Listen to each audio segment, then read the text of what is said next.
Am I the a-hole for not wanting my disabled sister at my wedding? My 22 female sister Anna, 21, is special need. She has severe autism, and while she's verbal, most of her communication is physical, like sign language due to her social discomfort. She does speak around family though, and has pretty bad cognitive skills. She can't comprehend boundaries and lives with our parents so they can best watch her. I am getting married in 3 months. We planned a simple wedding and reception at my fiancé Michael's parents' barn and farm. Since it's all gonna be DIY and we aren't planning anything too expensive, we can do things pretty quickly, since flowers, food, and decor will be provided by his family. I sent our invites last week, and I asked that Anna not come.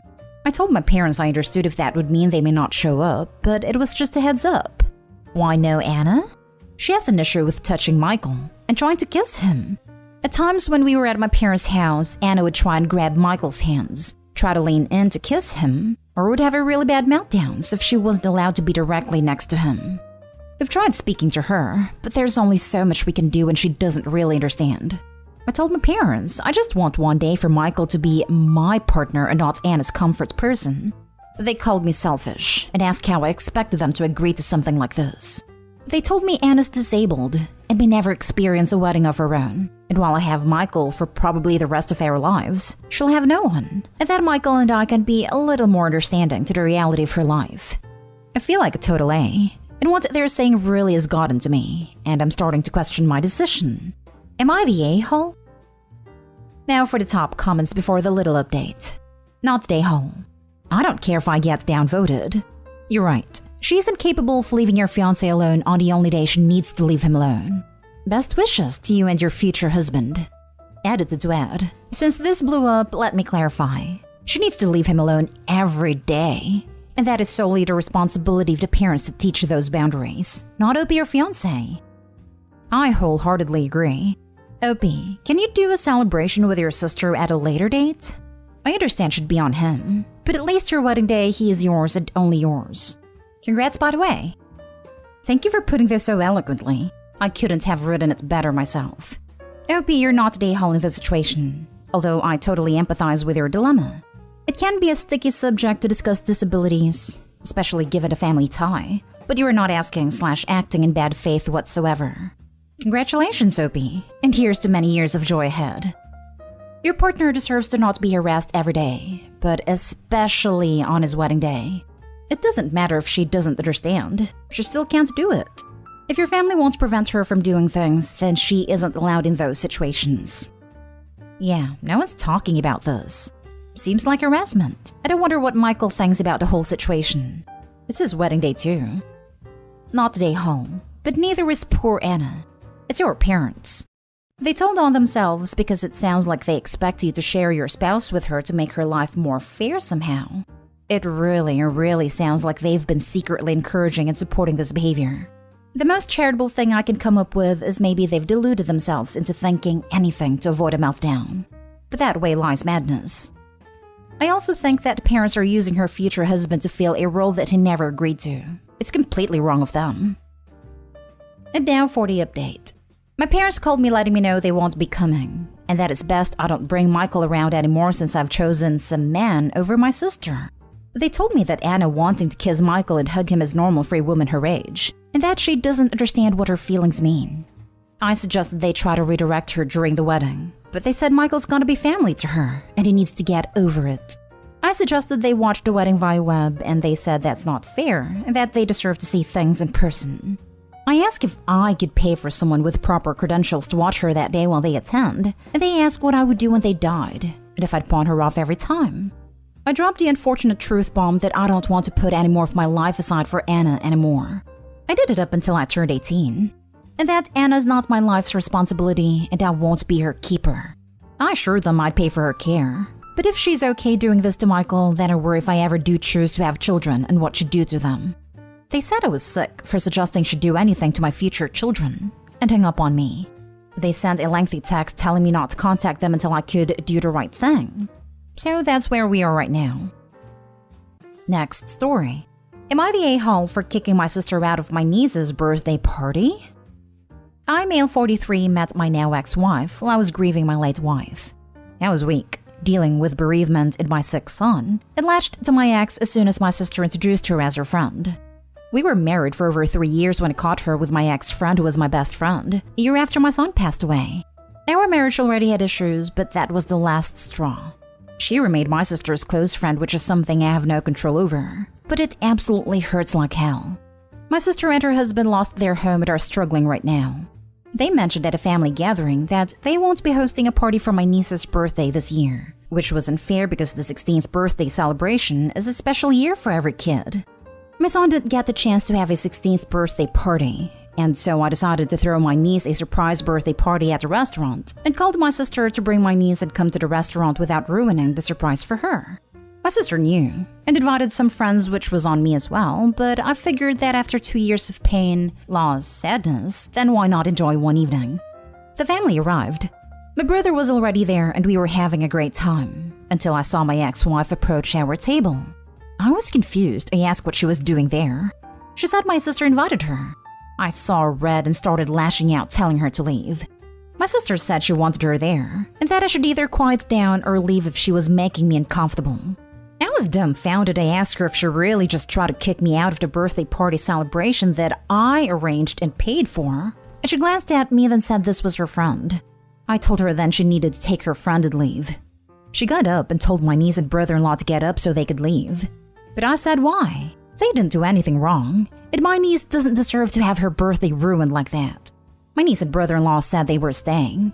Mom left with them as well, and later they both said I made my niece's birthday about me, and should have ignored my ex who's my sister's best friend since she means nothing to me now.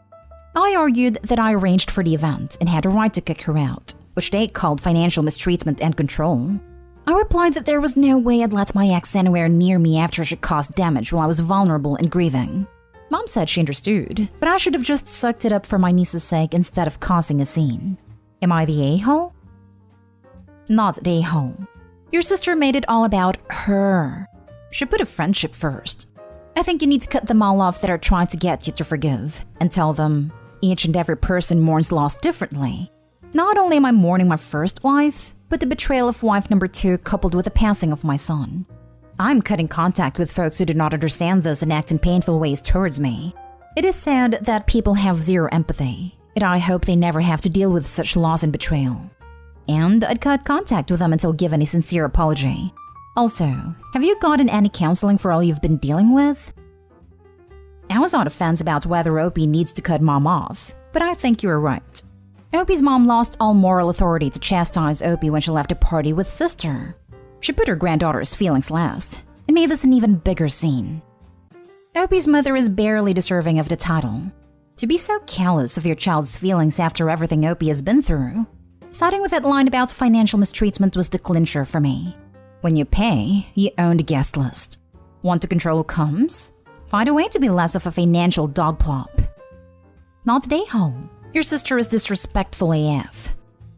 It's telling that neither her daughter or her husband followed her out. Everyone sucks here.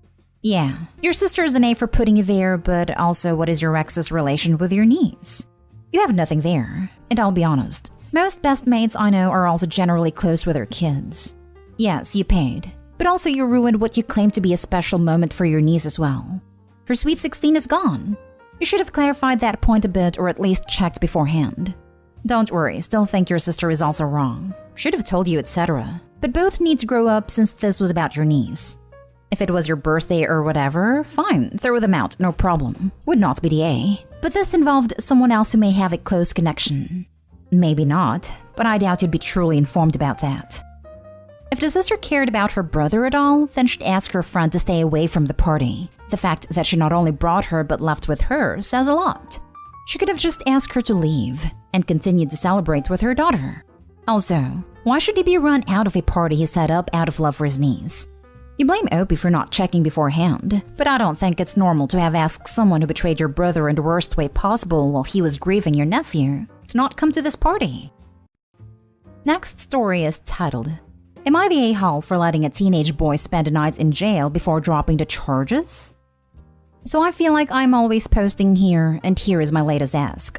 When I moved cities a few months ago, I rented an apartment on a monthly contract while looking for another one to buy.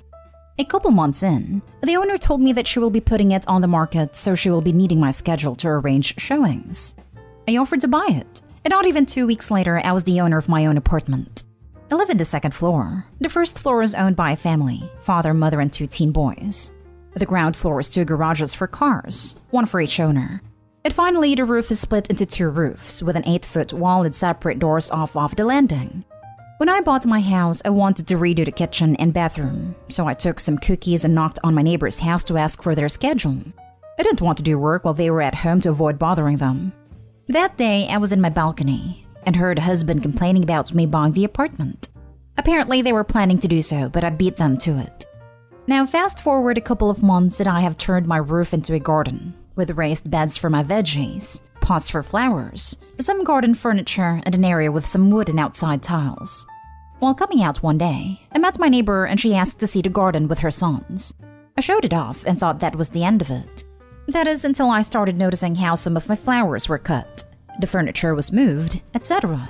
So I installed a camera and saw that her sons jump over the dividing wall along with some friends and spend their time there. I told the parents and asked them to tell their kids to stop, that most of the time I'm not at home and if something happened, there is no way to open the door to help them, metal door with a huge padlock. They said okay, but the kids continued to do so. They even started destroying my plants for telling on them. So I gave their mother an ultimatum. They either stop or I will be calling the police. She scoffed and called me an entitled witch. The next time I got an alert on my phone, I called the cops and said someone broke into my rooftop garden. They came pretty fast, and only 1 kid managed to escape. The other was caught red-handed and taken to the precinct. Their father almost broke my door and started screaming at me to come and drop the charges. But I just threatened to call the police on him as well and went to bed. This morning, I went to the precinct and dropped the charges, so he spent the night in their jail with, according to his mom, drug dealers and thugs. I was so sure of my decision that I was teaching him the consequences of his actions. But my mom said that I was too harsh. She said that I punished the parents, not that I taught the kid a lesson. So guys, am I the a-hole? Not the a-hole, not even remotely the a-hole. You talk to them. You talk to them again. They, instead of disciplining their kids, basically left you with no other choice. Hell, with that kind of attitude, frankly, you would still never be the a-hole even if you didn't drop the charges. Probably shouldn't have. Probably should have called the police on the father too. I know you need peace where you live, but they jumped so far over the reasonable behavior line that an Olympic vaulter would be jealous. I concur and would like to add, don't engage with them beyond saying that the next time you will not be dropping charges. In writing, if possible. The parents need a dose of reality. Also get a locking mailbox that can handle packages, and a camera on the front porch and it. Entitled people do not like hearing no or consequences. Don't trust any of them farther than a newborn infant can throw them. Not the a-hole. Your neighbors are entitled a-holes, and one day their son will get in more serious trouble and it'll be all their fault. I wouldn't have dropped the charges. I would have dropped the charges as well. I hope he was trying to teach a lesson, not ruin the kid's life. Even though he was a minor, actually pressing charges seems harsh. The kid's parents may think Opie took it too far, but they didn't. Nobody should have to put up with the destruction of property. Once the parents knew there were cameras, they should have laid down the law. Now for the last story.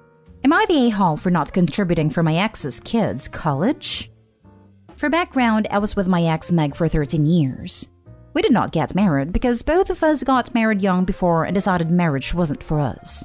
Her son Eric is 18 and a senior in high school, finalizing where he'll be headed for college very soon. Eric's dad has never been in the picture and I played somewhat a fatherly role, but always made sure to build a boundary. He calls me by my first name. Told him I'm not his replacement dad, all that. I have a son and she played a stepmom role for him, but not to the degree since my ex is still very much a mother and we split custody. We broke up in June over some irreconcilable differences, and I've since moved on. In the past, I'd figured I'd help pay for Eric's college, assuming I'd still be with Meg, but never promised or set up a fund or anything like that. Now that it's getting to the point of deciding where to go, Meg asked me how much I'm going to contribute, which just shocked me. I thought it was common sense that I wouldn't pay for college for someone who's not my kid and whose mom I'm not with. Then Eric called me to ask the same thing, to which I basically told him the same thing. Then they both got mad at me and called me some names, making me doubt myself. Edit. People have asked if she is paying for my son. He is doing ROTC and got a full scholarship through that program. I did not promise to pay for his college. There was just kind of an understanding that we handled bills as a household. We did not live together the whole 13 years. We did for about 8, from ages 10 to 17. I do travel for work often and work heavy hours, so I wasn't always around though. Not today, Hall. Breakups suck. They were pretty presumptuous, assuming you'd be still paying after a breakup. This is how I viewed it. I really thought it was common sense that I wouldn't be paying after breaking up. It is common sense. People are just entitled. Not the a-hole. Is she going to contribute to her son's college education?